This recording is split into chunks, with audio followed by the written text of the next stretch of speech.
Hello, Flat Earth researchers, debaters and debunkers. This is a Flat Earth experiment that crosses continents and compares sunspots in the UK and Thailand, revealing compelling evidence that the Sun and Moon are similar in size and distance, circling above the flat Earth. In just a moment I'm going to show you footage of sunspots taken in Phuket, Thailand, and then compare that with footage of sunspots taken in October in the UK. Okay, let's just start with some background information. The Sun is said to rotate once in every 24.47 days, almost a month. So that means that filming any sunspots throughout just one day would mean that those sunspots are staying in pretty much the same place on the Sun. Now, the sunspots that I observed in Phuket, in southern Thailand, near the equator, appear to remain at the same position on the Sun throughout the whole day. However, after midday, when the Sun has gone overhead, the sunspots that were at the top of the Sun in the morning appear to flip to the bottom. This is due to the observer turning from east to west, not because the sunspots moved. So let's just first have a look at that footage of sunspots taken on one particular day in Phuket.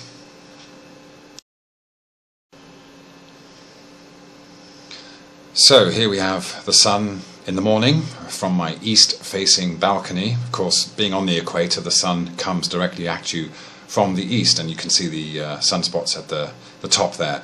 Now I filmed this through glass for a welding mask. And here we are 1 hour later. You can see that the sunspots are pretty much in the same position at 8 o'clock. So I continue to film at kind of hourly intervals throughout the morning, again 2 hours later. So the Sun is already much higher in the sky, or appears to be, and the sunspots, you can see there are no other sunspots but just the ones on the top there. Alright, 4 hours later, so 1 hour before midday, and the sunspots are still pretty much in the same position. And of course, I'm just near the equator, so the Sun does arc slightly.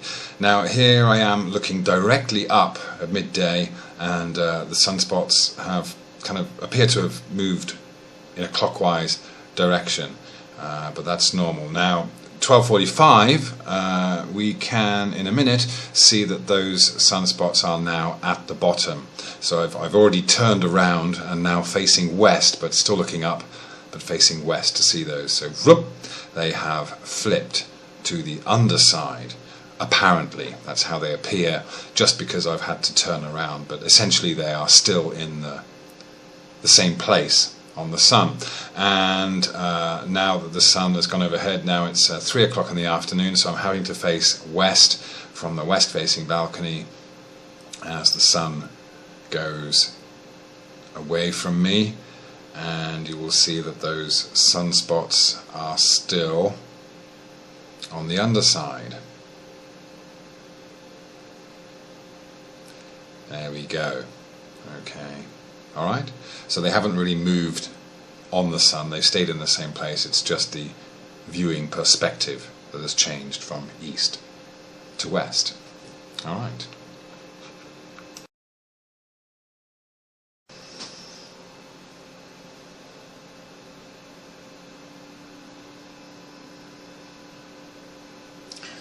Okay, so here we are looking at the Sun just after sunrise, 7:30 in the morning, facing east-southeast from the UK. So in Phuket we were facing east, now we're facing east-southeast, and there we have a pair of sunspots at about the 7 o'clock position on the Sun. There is another one just up to the right there, but we'll focus on the pair of sunspots there because they are easier to follow.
Okay, so now we have the second shot of the day taken at 11:30 in the morning, and you can see that the sun has moved across the sky, but it's nowhere near going overhead. And this time the sunspots have rotated clockwise to about the 8 o'clock position on the sun. You can see them there now. Okay, so there's already been some rotation between sunrise and before midday, whereas while looking east in Phuket we had no rotation whatsoever.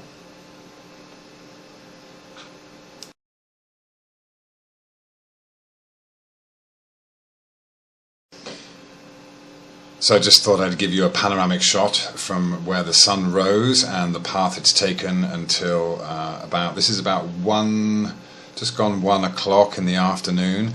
A bit of a problem with the clouds there, and you could see it was going to be cloudy for the rest of the day, so I just about managed to squeeze this one in, and very faint, but we do manage to see the sunspots at that kind of 8-9 o'clock position on the sun. And that's as much as I was able to do on that particular day, but it gives us a very good idea of the rotation that we are seeing of the sunspots during the day compared to how they were in Phuket. Okay, let's do a quick comparison of what we've seen.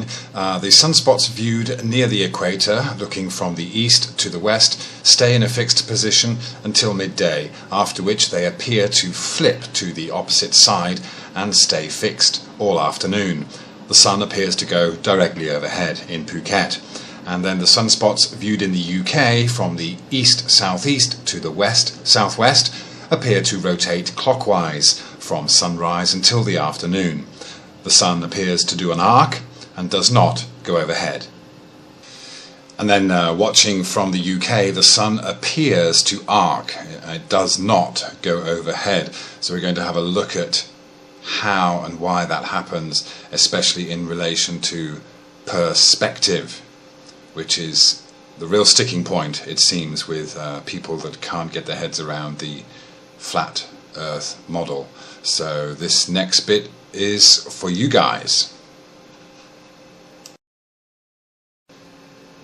Okay, so let's just quickly compare what we would maybe expect to see, the differences we'd expect to see in the heliocentric model and the flat Earth geocentric model. Now this is obviously conjecture, but in the heliocentric model we would have a massive distant sun with a small spinning Earth, and the sunspots should always remain fixed throughout the day, or always appear to flip to the opposite side after midday when the sun is observed from any location.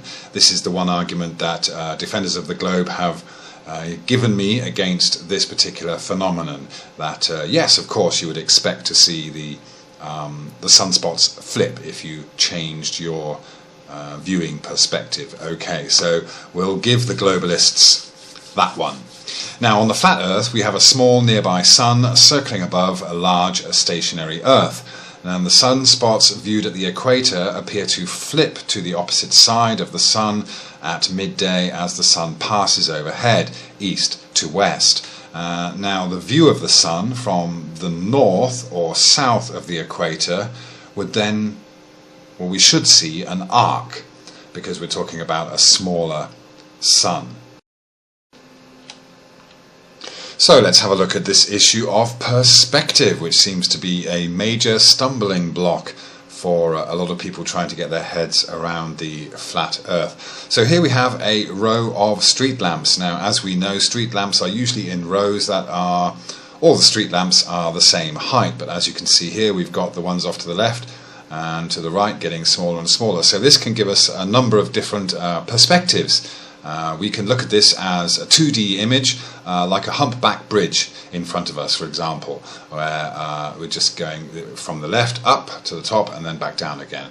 Or we can look at this as a three-dimensional image, where naturally we would see the lampposts that are closer to us are larger, and the ones going off into the distance to the left and the right are smaller.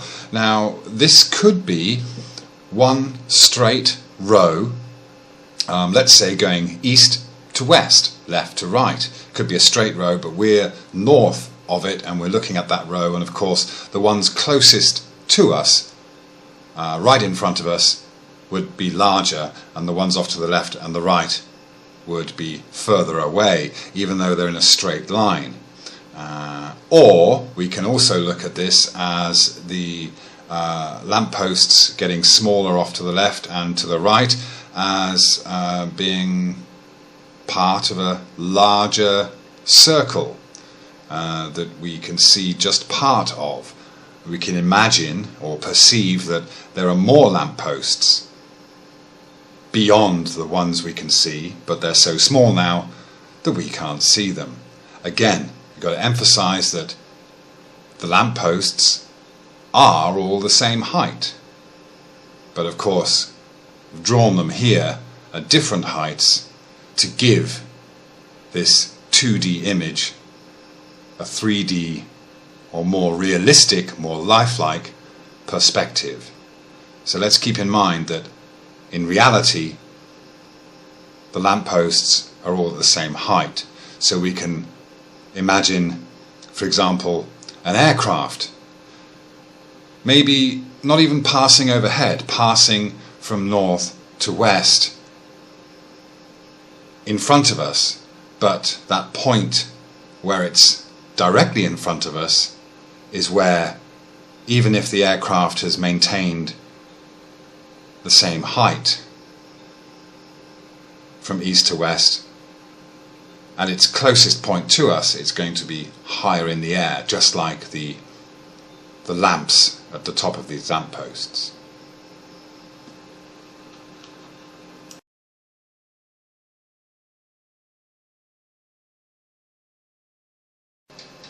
So we can illustrate this further and compare it to the sun over a flat earth. This is where perspective comes into the issue of trying to understand the flat earth. Now, if you look at the red guy, he is looking south at this line of lampposts. Let's imagine for now that those lampposts are a straight line going from east to west, south of us, from left to right, east to west. But of course, the way we look at it, we look at the lamppost on the left as being in the southeast. We look at the far right and we see that as being in the southwest, because we are north of that line. And of course, again, the lampposts, like the sun over the flat earth, are actually all the same height, going in a line from east to west. But of course we see it when we see the sun come closest, at the sun's closest point to us, or those two lampposts in front of us. Those are the ones closest to us, so those are naturally the ones that are higher, or appear higher. Okay. Now if you look at the guy, the green guy, standing in the middle of this row of lampposts, he or she is looking east or west, and of course they see a similar thing. He looks east and the lampposts get progressively smaller. He looks above his head and the lampposts are directly above his head. He looks off to the west and the lampposts appear to get progressively smaller. Okay, so this image is trying to illustrate how, for example, we have the sun above the equator going east to west, and for that person, the green person who's on the equator, just like myself in Phuket, we have the sun coming at us from the east, going over our heads and off to the west. And coming up from the horizon and then back down to the western horizon. Now, of course, if we are the red guy in the north,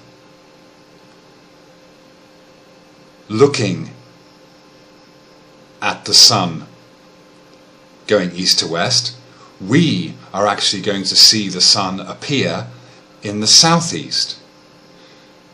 And the sun is going to appear in front of us in the south. And as the sun sets over the equator in the west, for us in the north, that is going to be the southwest.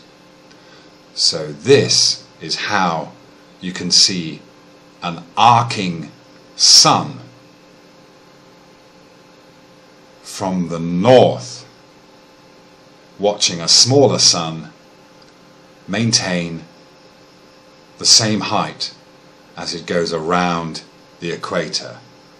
But of course you're going to say, yes, but the sun is supposed to be doing a circle above the flat earth.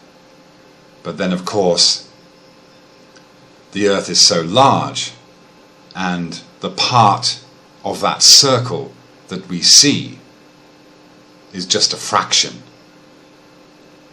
It's almost a straight line. But of course we see an arc because of when the sun actually gets closer to us. So let's have a look at that on the flat earth model. Okay, now before we look at the sunspots, let's just have a look at the sunrise and sunsets and the compass points on the flat earth in relation to the UK in red and Phuket in green. So for the UK it's fairly straightforward. We've got north heading up towards the centre of the flat earth, and we have the sunrise in the UK at south-southeast, and then we have the sunset at west-southwest. Okay, makes fairly good sense as the sun goes around its path there above the equator. Now if we then look at Phuket, this may be a little bit confusing, but just as long as you think of your perspective from Phuket, looking north is going to be looking towards the centre of the flat earth once again, and east is off up towards the top, towards the green sun at the top, and that is where the sun was located for the sunrise on timeanddate.com. And then off to the west we have the sunset for Phuket with the other green sun. Okay, so that is how it works. We could be anywhere on the earth, and north is going to be looking at the center of the flat earth. East, west and south are going to be at their normal perpendicular points from that. So that's how you get your east all the way around the flat earth.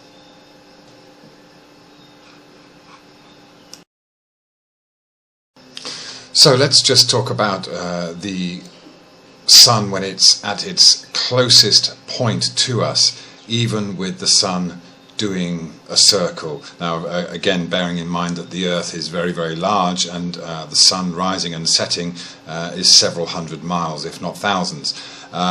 So as you can see here, the red line directly south of our viewing point in the UK is the closest point that the sun comes to us, around midday usually. So that's measuring it on this particular image, it's 277 pixels from the viewing point up until the first circle there. So all the other lines, the purple lines and the orange lines going out there, you can see that they are actually longer.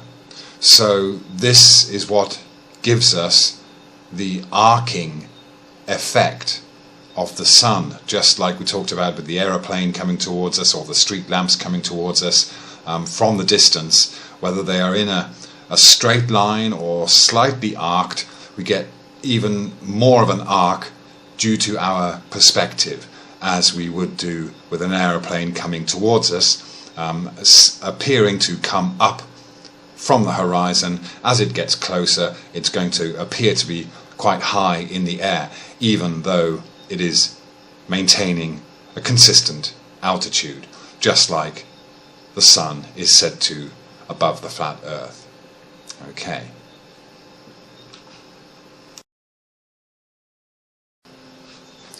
Okay, so now on to looking at the sunspots and how they appeared to us in Phuket. Again, we have the green suns, the middle one being pretty much above Phuket.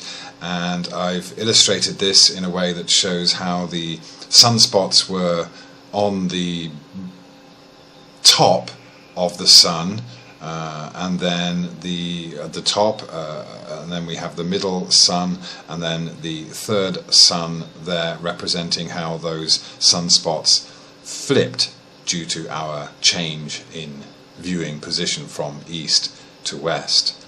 So that's what happened with those sunspots there. Again, the arc of that circle is rather broad, so we see the sunspots not doing any rotation until they've gone directly over our head. So let's now compare that with the sunspots over the UK.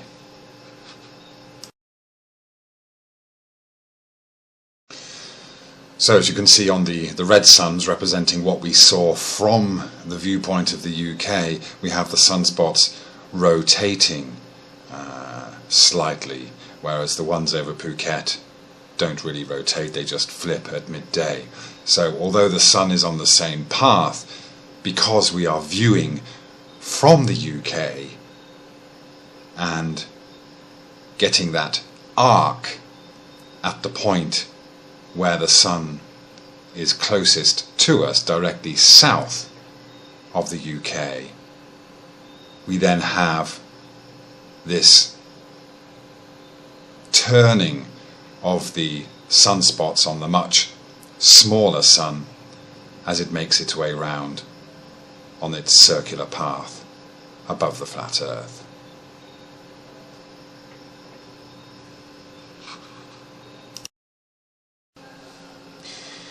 Now, in conclusion, what I find most significant about these observations of the sun appearing to flip when observed from the equator and appearing to rotate when observed from the northern hemisphere is that it is behaving in exactly the same way as we see the moon behave. When observing the moon from the equator, the moon appears to come towards us from the east, and the rabbit ears, if you like, stay in the same position until the moon has gone overhead. And once we've turned around to watch the moon go off to the west, those rabbit ears are then upside down. There is no rotation of the moon when observing it from the equator. Whereas when looking at the moon from the UK, there is rotation throughout the arc of the moon as it goes across the sky, just as we have seen with the sun when observed from the UK. So, to me, this very much solidifies the flat Earth model and very much appears to indicate that the sun and the moon are following similar paths, are similar sizes, and at a similar height above the flat Earth. I welcome observations from around the world. Get out there, check it out. I think this is going to be a very good way of confirming what the flat earthers have been saying all along. Thank you.